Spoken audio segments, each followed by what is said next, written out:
అన్ని కూడా చెప్పుకోవడానికి నవ్వులాటగా ఉంటాయి, కొన్ని విషయాల కథలు కూడా ఉంటాయి.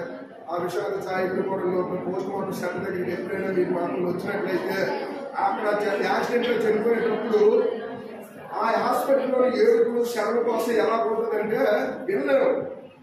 నువ్వు మా ఇంటికి పెంచుతాను, ఉద్యోగం చేస్తానన్నావు, విమానం ఎక్కిస్తానన్నావు, మమ్మల్ని అక్కడ తీసుకెళ్తున్నాను, ఎక్కడ ఇలా అనుకోకుండా యాక్సిడెంట్ చచ్చిపోయి మాకు ఇప్పుడు మా కుటుంబాన్ని దిక్కావు, ఇలా రకరకాల ఏడుపులు అవన్నీ విని ఇలాగ మళ్ళీ ఇంకెవరికి జరగకూడదని చెప్పేసి మా ఆఫీసర్ అనేది మీ కాలేజీకి వచ్చి చెప్పమని చెప్తాను. మేము వస్తాను, చెప్తాను. మీరు పాటిస్తారా పాటించరా? పాటించుతారని మేము అనుకుంటాం. మేము చిన్నప్పుడు తాత గుంటి మీద ఆడుకుంటున్నాం, నేను ఇప్పుడు ఆడుకుంటున్నాను, ముసలి ఊపిరి ఆయన చచ్చిపోతాను లేదా? అలాగా మీరు మార్పు రావాలి. మార్పు వస్తే కదా అయ్యో పోలీసు వాళ్ళు వచ్చారు, ఇప్పుడు బాగా చెప్పారు, మీకు అర్థమైంది కదా సబ్జెక్టు. అర్థమయ్యేటప్పుడు జాగ్రత్తలు తీసుకోవాలి, మారాలి.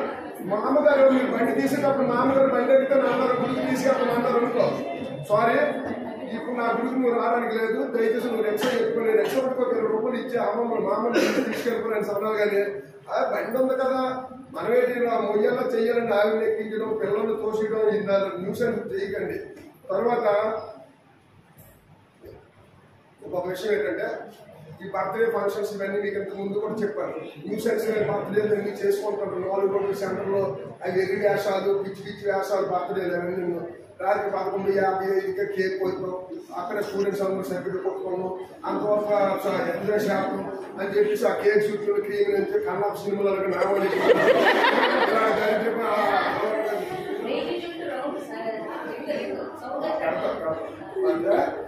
ఏంటంటే దానికి కూడా ఇంతకుముందు ఉదాహరణ చెప్పాను.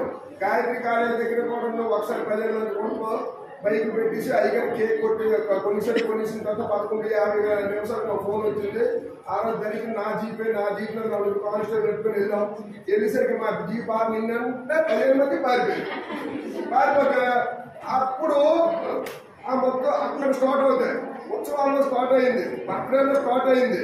ఇలాగ కంటిన్యూస్గా మన సంవత్సరానికి 6 ఫ్రెండ్స్ అయితే 6 బర్త్డేలు, 6 పండుగలు అప్పుడు ఎలా తాగితే సంవత్సరానికి మరి ఇటు కష్టపోటు అవుతుంది అవ్వలేదు అవుతాడు.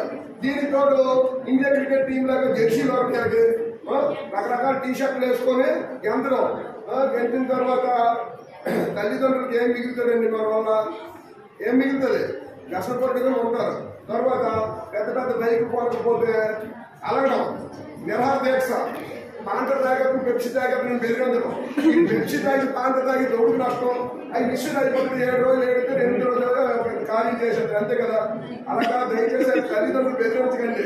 బెదిరించేసి పెద్ద బైక్ పోనాలి ఎంత ఫైనాన్స్ పెట్టి బైక్ కొన్నారో పోదంటే ఆ సీట్ ఎలా ఉంటుంది?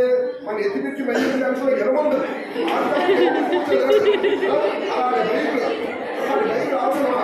ఏమైనా బలవంతుగా పండుకోవడానికి ఇదేమైనా కోపడే ప్రమాదాలు కనుక్కున్నాయా? నెలలో రీతులాగా సన్నం చేరు దాంతో ఇలా కన్నా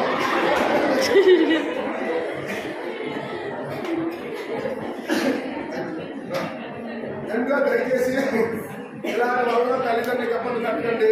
మీరు చదువుకోవడానికి వచ్చారు సడన్గా ఇంటికి అని ఇలా ఊరి మీద తిరిగి యాక్సిడెంట్లు గురైపోయి తల్లిదండ్రులు సడన్గా కబురు తెలిసిందనుకో, ఇలా యాక్సిడెంట్ అయిపోయింది మీ వాడికి హాస్పిటల్లో ఉన్నాడు చదువుకుంటున్న మధ్యని అన్నారు అనుకో, మీ తల్లిదండ్రులు ఎంత షాక్ గురవుతారు చెప్పండి.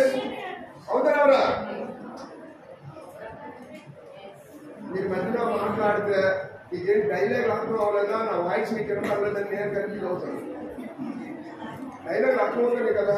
చాలా బాగా చెప్తున్నారు సార్, అవేర్నెస్ బాగా ఇస్తున్నారు.